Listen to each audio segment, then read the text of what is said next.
Can we declare a start to this year's Phuket eating marathon? Welcome to my favorite annual tradition. Every year since we moved to Thailand, Daria runs the Phuket Marathon. And as soon as the race is over, after weeks of diet and intense training, it's time to eat. One day of making up for lost time, working our way from one side of the island to another to visit old friends, fill up on our favorite local dishes, and chase down the meals we can only find here. It's a day we circle on our calendar each summer. A journey into the heart of one of the most complicated and frustrating places on Earth to find its soul, its culinary secrets, and as much unforgettable stuff as we can pack into a single day. It's our once-a-year celebration of the food of Phuket. Today on OTR.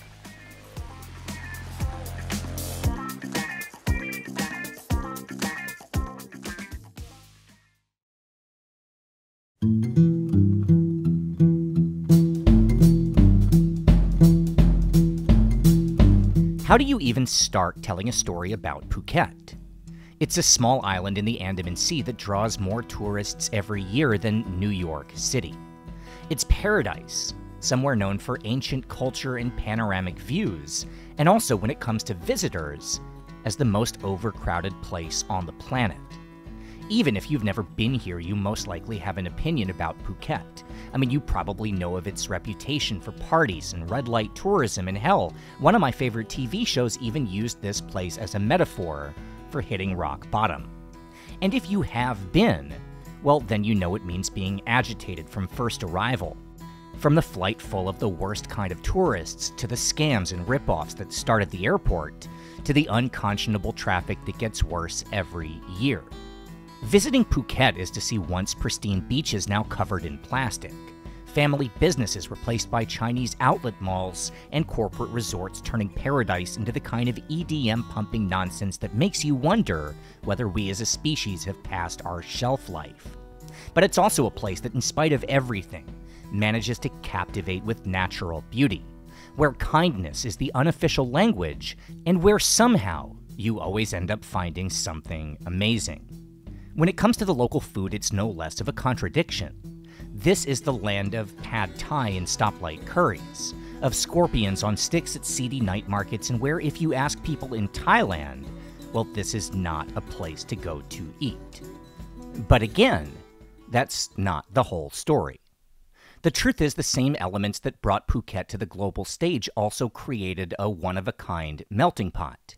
A place where cultures exist here and only here, and where, if you know where to look, you'll find examples of some of the continent's best cuisines and even a few that exist nowhere else. I realize this might not be a popular opinion, but Phuket is an absolutely fantastic place to explore for food. One of the best I've ever been, and it's become our annual tradition. Every year, Daria and I spend a week on the island. We come for the marathon, and when it's over, we spend the rest of the day acting like complete savages and eating everything in sight. Forget the beach parties and late-night chaos. This is the real fun of coming to Phuket. So today, we're bringing you along, starting with one of the world's spiciest breakfasts.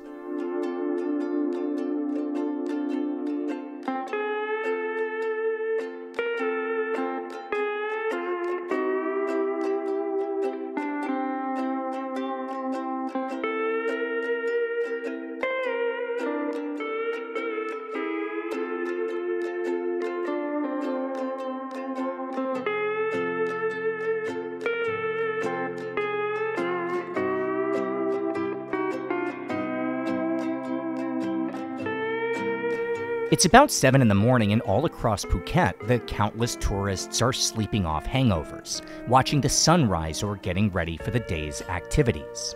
But for the hundreds of thousands of workers who make up the island's hospitality industry, well, a lot of them are starting their day at a place like this, a local Gaeng or curry counter.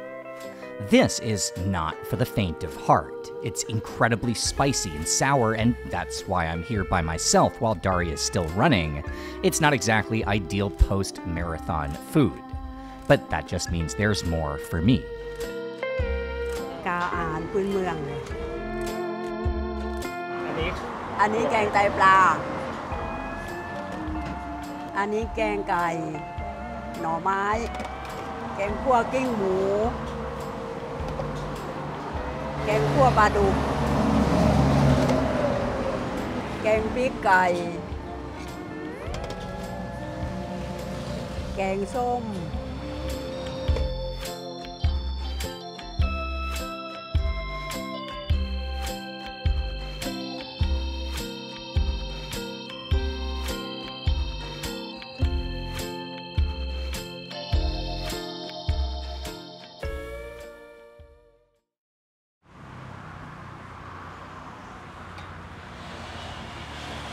It's just a theory. I guess the fact that the weather is so hot and humid in the south means that like preservation became really important. You know, food spoils quickly in heat like this. And so that's just my theory as to why fermentation is sort of the signature taste of southern Thailand. You know, people think it's the chili or the coconut, but really for me it's the intense funkiness of fermentation that tells you you're in the south. And well,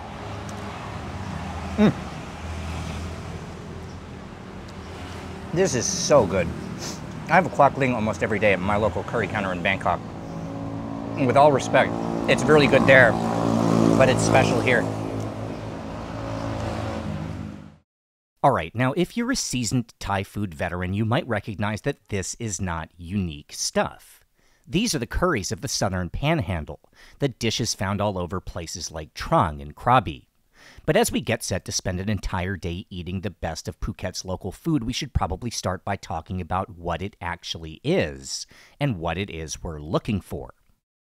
The truth is, appreciating the food of Phuket means looking at things in a very different context than almost anywhere else, even here in Thailand. And that's because there are no ancient traditions, no indigenous specialties, or pretty much anything dating back more than a few generations.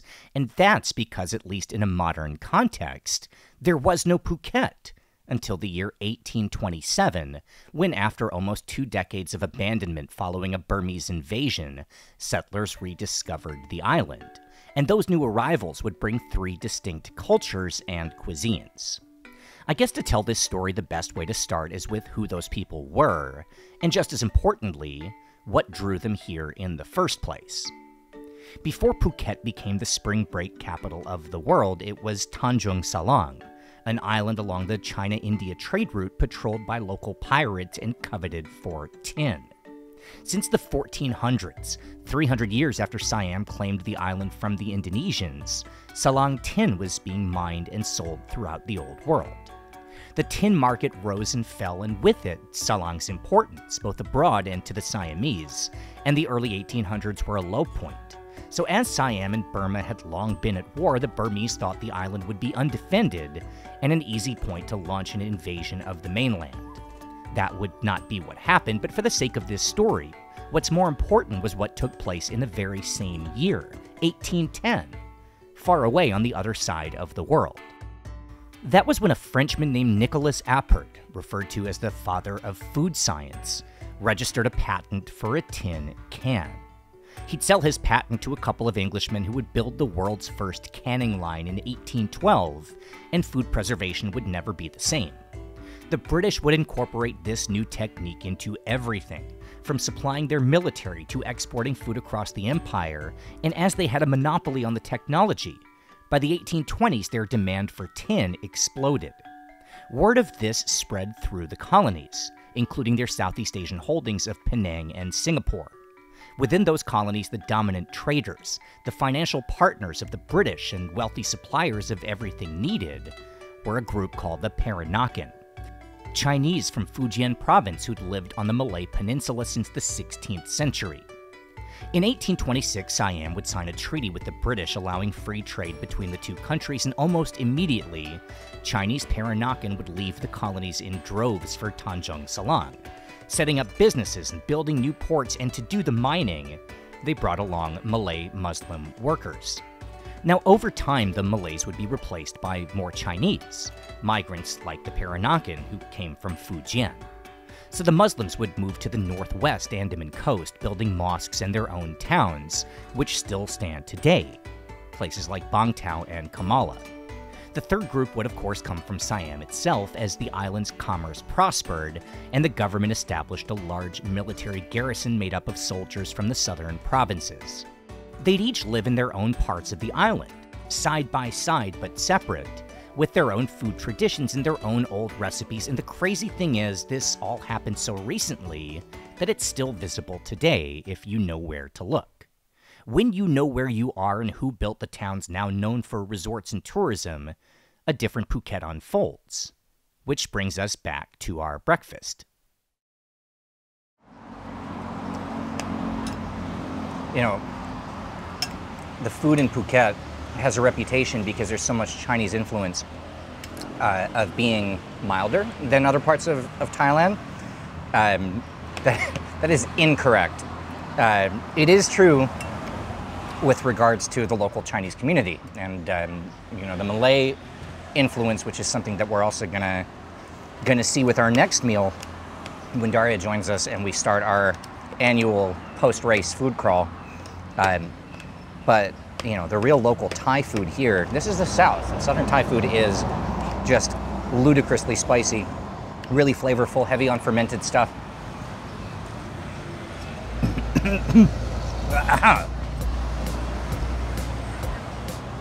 Don't take that reaction for anything other than pure happiness. That was a cough of ecstasy.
Now, when it comes to actually kicking off a 12-hour blitz of eating across Phuket, there's really no other place to start than this. If you watch this channel, you know this restaurant is basically a greatest hits of some of Daria's and my favorite foods, anywhere on the entire planet. I'm a happy guy. What's that? You what? What's that? This is the toppings for the Khanam Jin. And they have the fresh satay pods.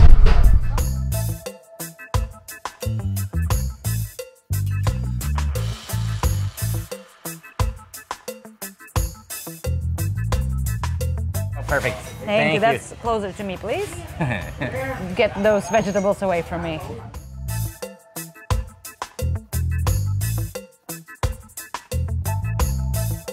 Yeah, Daria, I will never forget that first time after you ran here. And we just jumped on a bike and did a Roti curry crawl across the entire island. We ended up in Phuket Old Town. Literally, you finished running, you crossed the finish line, jumped straight on the bike, and we went for like 2 hours eating. 2 hours eating nothing but like plates of Roti curry, Khao yam, and khao mo. Best day of my life.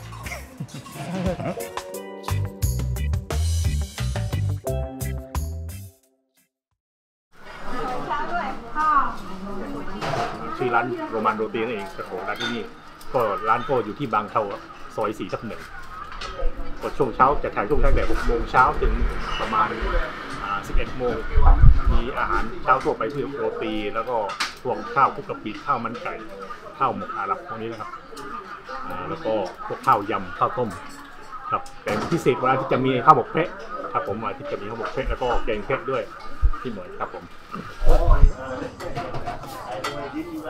Alright, now at our first place we mentioned how the Gaeng was not unique to this island, and you could say the same thing about this stuff too. I mean, we've done entire videos about this food filmed in Bangkok. But here we start to see some subtle differences, minor to the naked eye, but actually our first clue as to what makes Phuket unique and such a fascinating place to explore.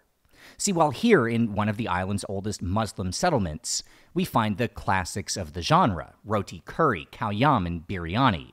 We also see other stuff, though, that doesn't quite fit. Things like khanom jin, a staple of the local Siamese, khao tom brought by the southern Chinese, and even Hainan chicken rice, which belongs, of course, to the Hainanese, who were the domestic workers in Peranakan households. In other words, if we go back to those three ethnic groups we mentioned who first settled the island, well, if we look closely, we can actually see the impact of all three in just one place. And we've barely even started our day of exploring for food, and there's an entire world of secrets still out there to be found. So let's check out of the hotel to grab our bags and get ready to start exploring Phuket.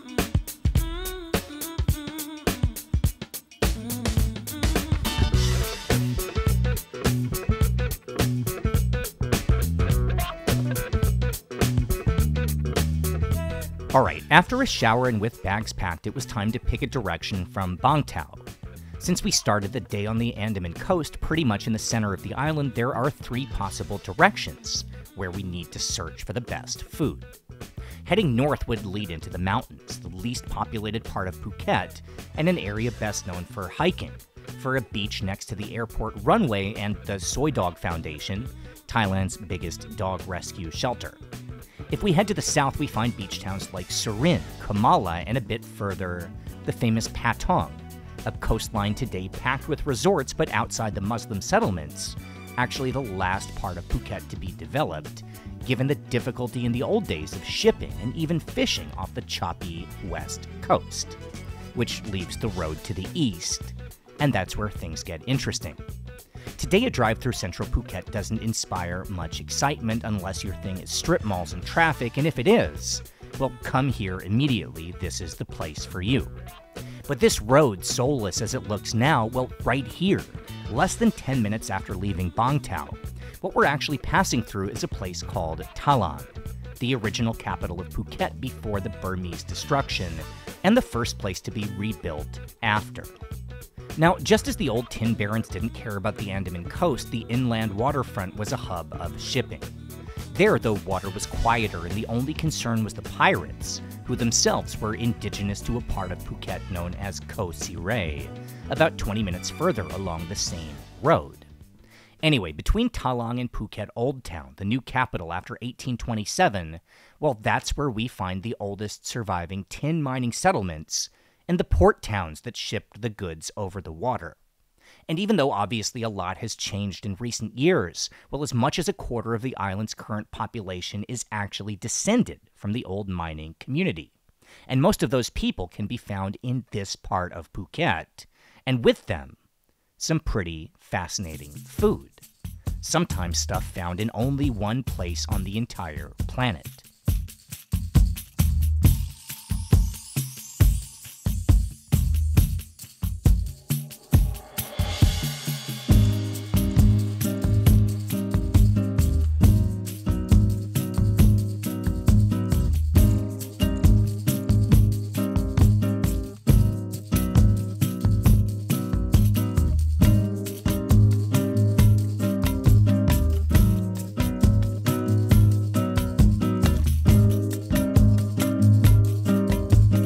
Alright, the thing about food crawls is that you have to pace yourself.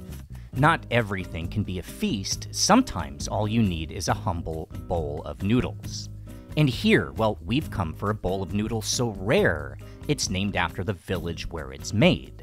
Sapam, a word for a tool used in the old days for tin dredging. A very long time ago, according to the legend, a Peranakan Chinese immigrant used to walk down to the docks, believe it or not, there were docks on the other side of what's now the highway, and sell noodles to the workers. Now this by itself wasn't extraordinary. The dish he sold, Hokkien mee, is kind of a signifier of any Peranakan community. Penang, Singapore, Kuala Lumpur, and Medan. It's thick and chewy noodles, stir-fried with soy sauce and seafood. But in the new settlement of Phuket, there were different available ingredients, so Hokkien mee became Mee Sapam, or the noodles of Sapam village. This dish would become well known, and in 1952, the descendants of the founder opened this bricks and mortar restaurant, which still stands today. เป็นหมู่บ้านเล็กๆตำบลหนึ่งค่ะชื่อว่าหมู่บ้านมีสภาพก็คือว่าคุณยายค่ะผัดหมี่มานานจนกระทั่งว่าลูกค้าทำเส้นเองอะไรประมาณนี้ค่ะแล้วก็ลูกค้าเรียกว่าหมี่สปัมก็เลยเรียกว่าร้านหมี่สปัมถ้ามาภูเก็ตจะต้องมาทานหมี่สปัมนะคะเพราะว่าหมี่สปัมทางร้านของเราเนี่ยมันมีมานานแล้วก็ผัดคนติดแล้วก็รับรองว่าอร่อยกว่าที่อื่นแน่นอนค่ะ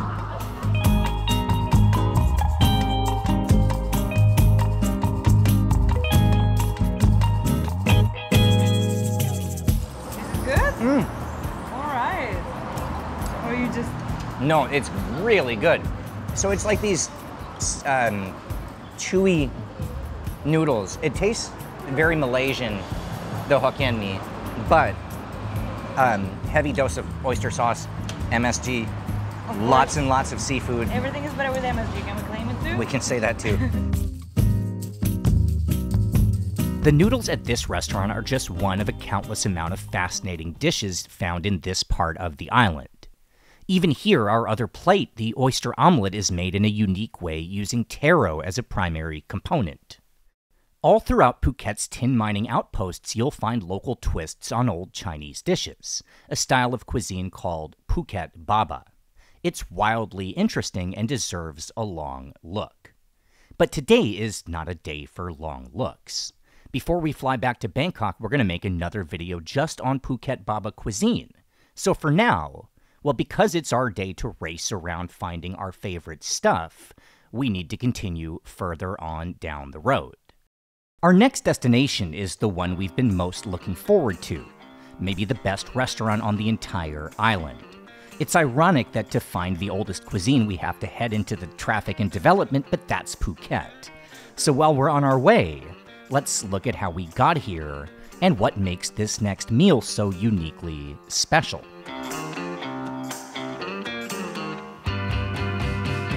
In 1826, the population of Phuket was 0, or more likely not quite 0, but just a few scattered outposts.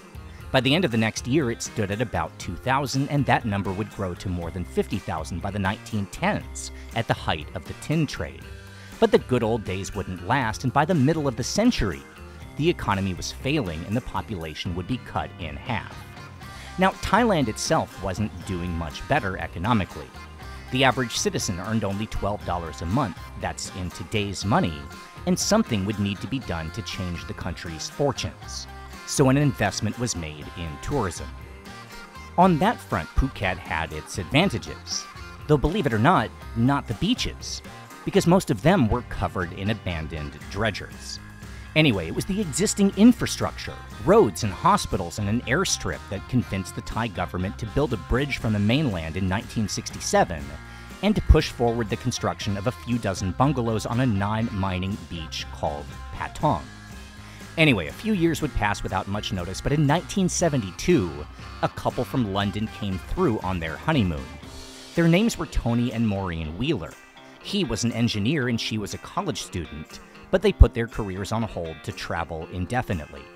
Through India and Afghanistan, New Zealand and Thailand, and everywhere in between. When they got back home, they wrote down a few notes for others who might follow in their footsteps, tips on where to go and how to get around. It would be published under the name Across Asia on the Cheap, or as it's better known today, The First Lonely Planet. And more travelers started to come. Now, instead of going through what would happen next, it's easier to explain what always happens when tourists discover somewhere they like. The first step is for local people to try to cater to those visitors, setting up a few homestays and restaurants. Then before long come the investors, buying up land and scaling things up. The local government will chip in its part, building new roads, a new airport, maybe a cruise ship pier. Then more developers, hotel chains, outlet stores, financing promotion, marketing, media coverage. All of it becomes a cycle that just keeps on going. Anyway, it didn't take long for Phuket's local culture to get buried, and the cuisine lost under mountains of pad thai and banana pancakes. This was not Venice or Goa. There weren't thousands of years of tradition. This was a simple tin mining outpost and one that had fallen on hard times. And it's not like there were even any restaurants. Phuket was a home cooking culture and one where the food vendors, like the place we just visited, were mostly carts catering to the workers. Whatever the real home food of Phuket looked like, the actual stuff people ate every day on the island, blending those three old cultures with local ingredients, well, it's almost all been forgotten. The older generation, the ones here before the bridge was built, well, every year there are fewer and fewer, and with them go the secrets of Phuket pre-1967. And this could well have been the end of the story. Except it's not, because a few years back, one young woman who grew up on the island before moving away came back home and realized that the food of her childhood had all but vanished. The stuff that was once her own heritage on the verge of extinction. So she went to visit her great-aunt, who had raised her own family on the Peranakan Phuket Baba dishes before the bridge was built and the tourists arrived. And she asked if she wanted to go into business.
Tell me about the idea to open this restaurant.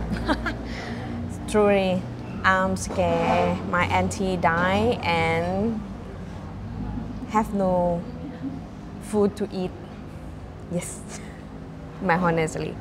Yeah, because I grew up with auntie and sleep with her, eat with her, and do a lot of things with her. And I'm scared to not have food delicious my auntie taste to eat. Yeah. This is Non Chaya, better known as Tubtim. It was her idea to turn the family home into a restaurant back in 2018 for the simple reason that she wanted to make sure the food she'd grown up with would survive at least a little bit longer. Tubtim was born and raised right here, but she'd moved away, studying photography in Thailand's north, then living in various parts of the country, a path that made her realize something she'd never understood as a child, which is that the old-school local Phuket cuisine is completely unique and absolutely irreplaceable. Tell me what it was like growing up in this family. You said you wanted your grandmother, your auntie, to keep these recipes alive. Yes.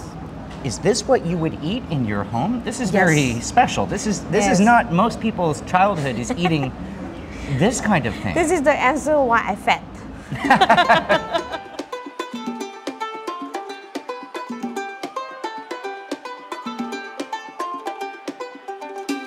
At first, Tubtim considered asking her great-aunt for the family recipes. After all, E, real name Ankana Seku, represented the last generation who still knew how to make the stuff. But soon enough, the idea had changed into a real family business, with E becoming an executive chef, her first restaurant job at the age of 70. ทำการมันนุกไงเราได้พบเพื่อนจะไม่ได้ทำมันเขียด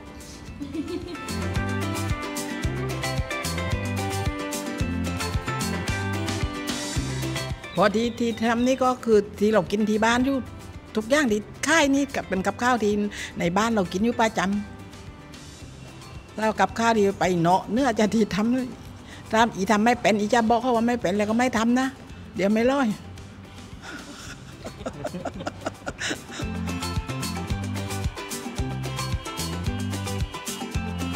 Tell me each dish one by one. What is everything?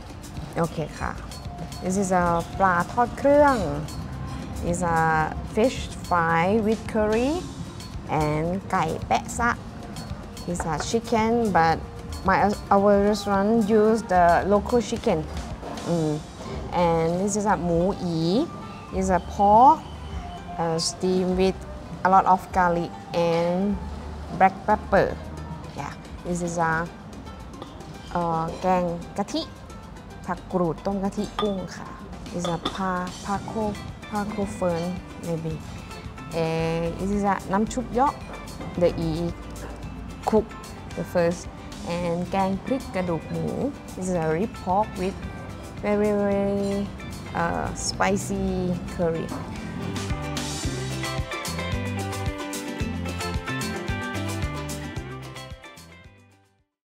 I'm so excited to be back. We did not make it here last year. We didn't get our reservation in time. This is for the soup. Yeah. So we're here for the first time since 2022. And dining room is bigger. The food menu hasn't changed. The cool thing about this restaurant is that you don't walk in and order. They won't let you in. Not only is it reservation only, but you have to place your order 48 hours in advance, because they need time to go to the market to prepare all the ingredients. To the garden to pick the flowers. Yeah, exactly. So like we ordered last week for this meal, which is not something that we're usually doing when we film. But okay, the fish, the chicken, the fermented pork belly, numprik, and the pork rib curry. And I don't even know where to begin, but I'm going to start with this. So yeah, Daria, help yourself as well. Will do.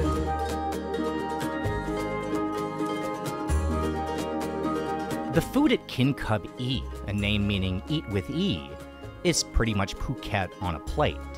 It's Hokkien Chinese with elements of Malay influence like the curry, indigenous ingredients see the Paco fern in coconut soup, and southern Thai traditions like the nam prik. And sometimes all of those techniques combine into dishes that are just absolutely mind-blowing.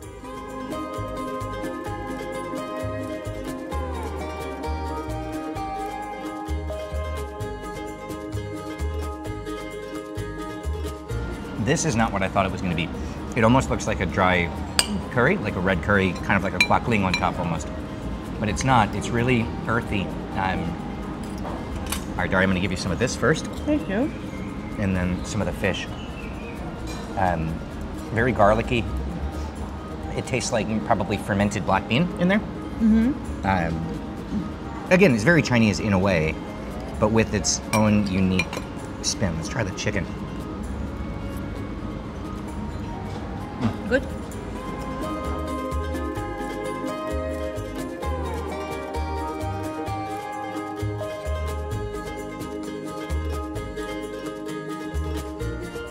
Melts. That's amazing.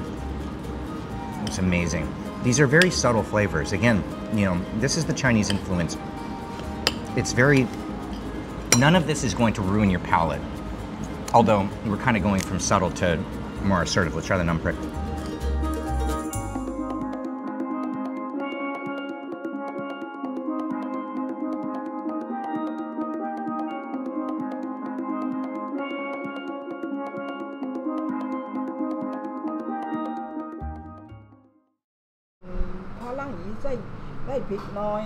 When Tub Tim gave up her career to open a restaurant with her great aunt, it was a decision that would have a lot of consequences.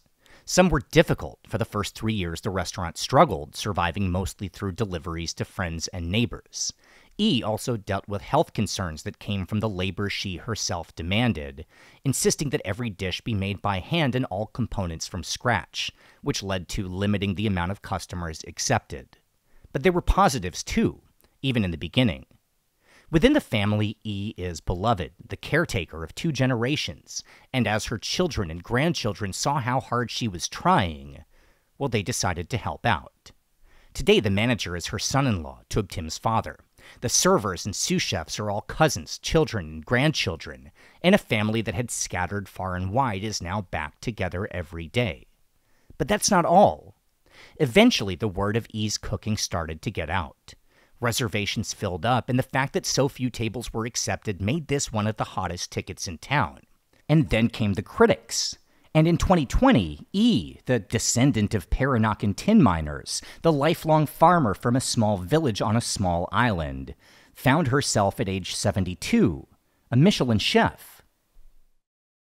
อ๋อไอ้มิชลินตอนแรกอีไม่รู้จักนะว่าเป็นรางวัลอะไรอะไอ้นี่ถ้าว่ามิชลินนั้นรู้จักคือเข้าใจเป็นย่างรถใช่ไหมกาบอกรู้จักเป็นย่างรถแต่ตอนหลังเขาก็มาบอกว่าเป็นทั้งข้อรางวัลในรู้แต่อีก็เฉยๆนะไม่ถึงกับว่าที่ตื่นเต้นจนกระทั่งนี้เพราะเรารู้ว่าเราไม่มีเราไม่ถึงขนาดแต่เขามาให้เราก็ดีใจแต่ว่าแค่ว่าโอ้ยกูนี่ ไม่ใช่สไตล์อีที่ว่าดังเหมือนกับยุคนี้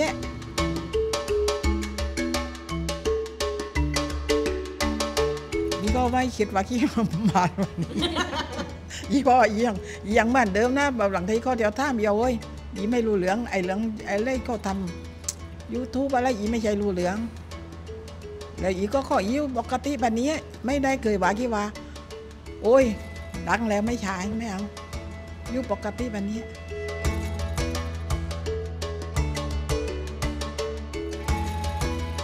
แน่นอนครับจะได้ใกล้ชิดกันในครอบครัวซึ่งเด็กรุ่นใหม่ส่วนใหญ่จะออกไปทำงานนอกบ้านแต่ลูกสาวเปิดร้านอาหารกับคุณป้าแล้วก็ซึ่งผมตอนนี้ก็อายุก็น้อยลงทุกวันแล้วก็มีความรู้สึกว่ามันดีนะจะได้ใกล้ชิดกับลูกแล้วก็กับญาติซึ่งมาช่วยในร้านอาหารนี้ซึ่งเป็นลูกหลานใกล้ๆบริเวณนี้ครับ Every evening she cannot go anywhere because very dry. I think to myself, I talk to myself, this is the wrong way, this is the good for her, but I asked her, are you okay? She said, her life have a value when old. Yeah, okay. She happy, I happy.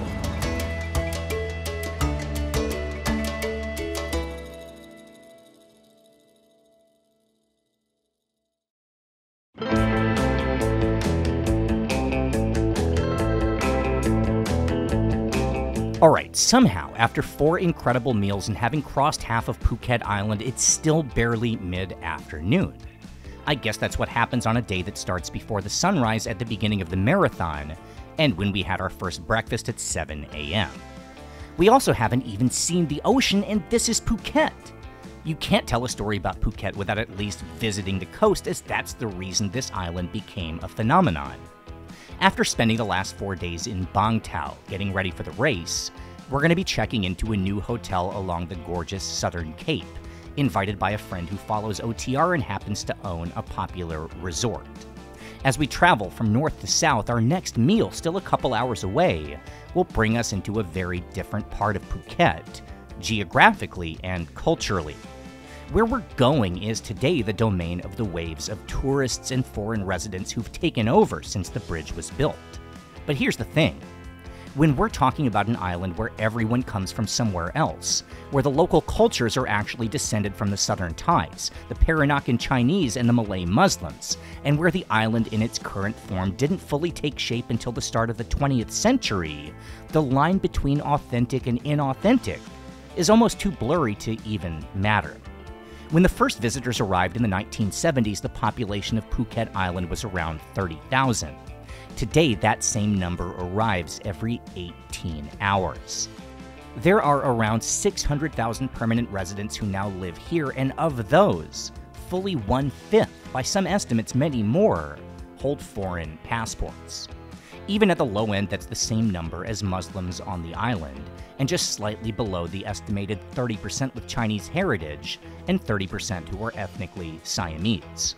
You can't talk about the food in Phuket without also mentioning the stuff brought by foreigners. There's outstanding Indian cuisine, with that community one of the first outside settlements in the original expat hub of Patong. There's Arabic, Mediterranean, and lots of American. But the real draw for a visitor to the island, if you want something uniquely Phuket, is how much post-Soviet stuff there is to explore. The majority of the island's foreigners are either Russian or from Central Asia and Eastern Europe, and a lot of restaurants here are the only ones of their kind anywhere in all of Southeast Asia. There's outstanding Moldovan and Tajik, Ukrainian food so good Daria and I ate it twice in the days before the race.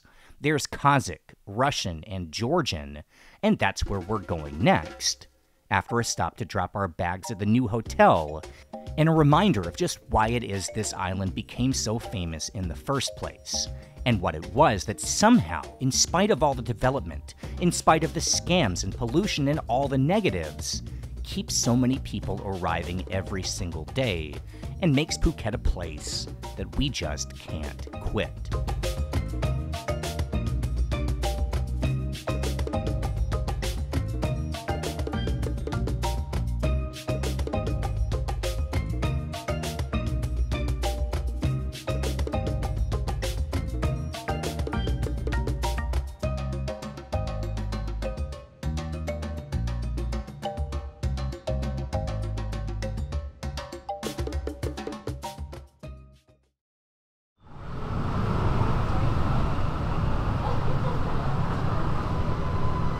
Alright, after a couple hours break to relax in the pool and build up an appetite, to find our next meal and an example of the local foreign cuisine, we took a drive up the Cape to Phuket's famous Old Town. It's Sunday, which means it's the weekly night market, and the juxtaposition of coming here after leaving one of the most pristine and peaceful beaches we've ever seen is jarring. But that's Phuket. It always keeps you on your toes. Of the 4 major styles of the island's cuisine, we've already checked off 3 of them, from the Khao Gaeng first thing in the morning, to the Muslim breakfast, to a couple examples of Peranakan specialties. But that leaves one more, and as we already explained, there are few places in this part of the world that are better when it comes to finding authentic examples of Eastern European or Central Asian specialties. And while we can't go wrong with almost any choice, this is Daria's day, and so we're following her lead to a restaurant serving one of our all-time favorites, perhaps the world's most underrated culinary tradition, the food of the Republic of Georgia.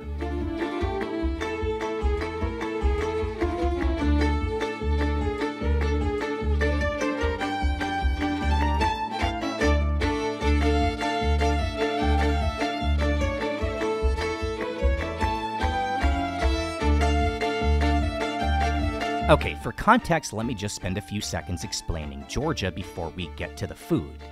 It's here, along the Black Sea in the Caucasus and straddling the line between Europe and Asia. Georgia was, for 2 centuries, a part of the Russian Empire and the Soviet Union. But as a society, it's older than Russia, older than almost any existing country.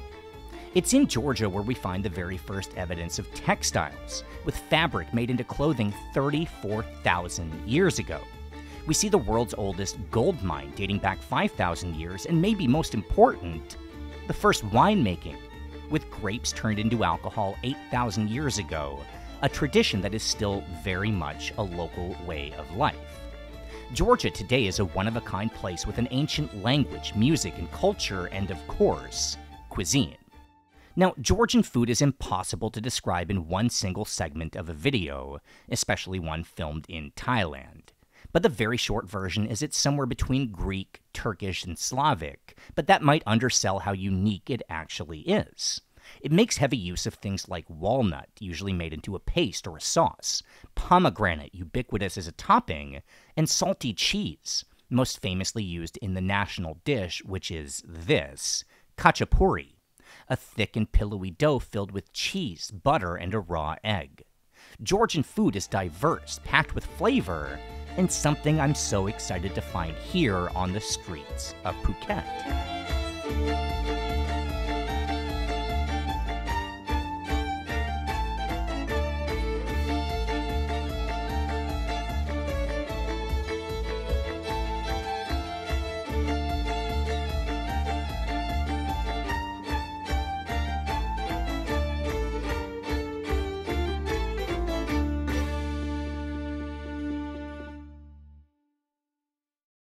I adore Georgian food. This is one of the first things you and I, when we first met, would go for in Beijing. Georgian restaurants, for those who have never had food, somehow the food of the Republic of Georgia hasn't taken over the world, which is astounding to me. But in Russia, you were saying growing up... It took over my world. Yeah, but also it's fairly popular, right? Like across across post-Soviet states, it's a thing that everybody knows. I was saying earlier, it's like a combination of Mediterranean, Turkish, and Russian Soviet food, and a lot of breads, a lot of cheeses. This is if the Kinkhali wasn't the national dish of Georgia, this is Khachapuri. Sometimes badly translated as a Georgian pizza. Oh my God, who show says that? Show us how to eat it. So go ahead. As a real Georgian, I am. So you need to, how do you call it, pinch? All right, and then you dip it in this cheese and egg mix. It's a very unique cheese to Georgia. It's very salty, intensely flavorful. The egg just cuts through it, and is it good? Yeah.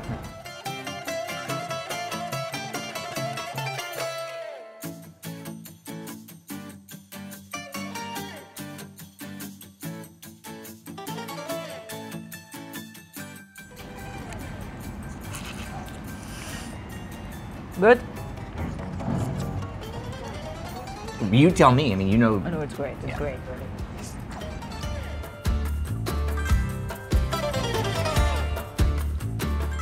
I don't really know why, actually, but you are not supposed to eat the bottom of it. Bad luck to eat the bottom of it. How do you know that? Because you told me. Oh, did I? I might have made it up.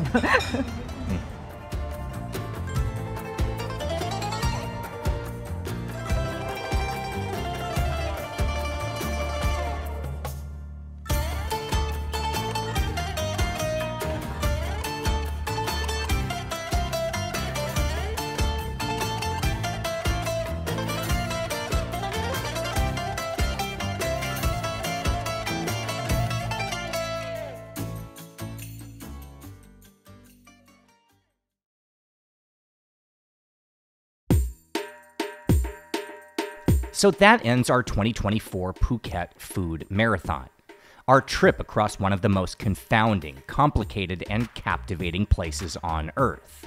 From the north to the south, morning to night, one day to soak in the unique atmosphere and incredible cuisine of a place that is flawed for sure, but still in its own way, incredible. I'm sure when we come back next year and see how much more has changed and how much busier the roads are, we'll have those moments when we swear it'll be our last time here. But it won't be, because somehow, even when we don't think it's possible, we always leave Phuket counting down the days until our next trip to the island. And for Daria, who by the way finished the race in 5th place out of more than 3,000 in her category, well, there's still another mountain to climb. A mission not yet completed. So I guess we both just have to keep trying and planning our own versions of a Phuket marathon, the best day of the year. Subscribe to the channel for more from OTR. Thank you so much to everyone who supports us on Patreon. It really helps to keep us going. Thanks to Tubtim and the family at Kub Ei for their old photos, and to Juan at Sri Panwa. My goodness, your hotel is epic. Find all these places pinned in the comments and links in the description for our Patreon and social media. See you next week.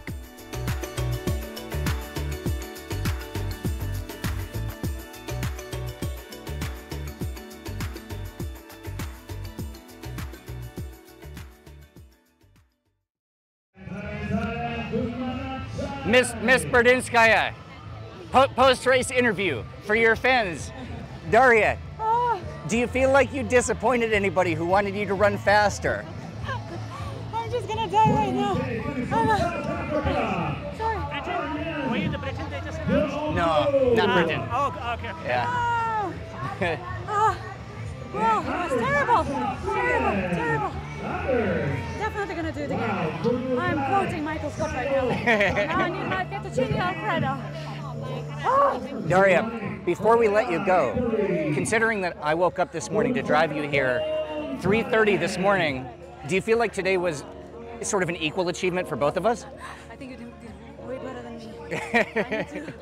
I need to try to keep up with your diligence. And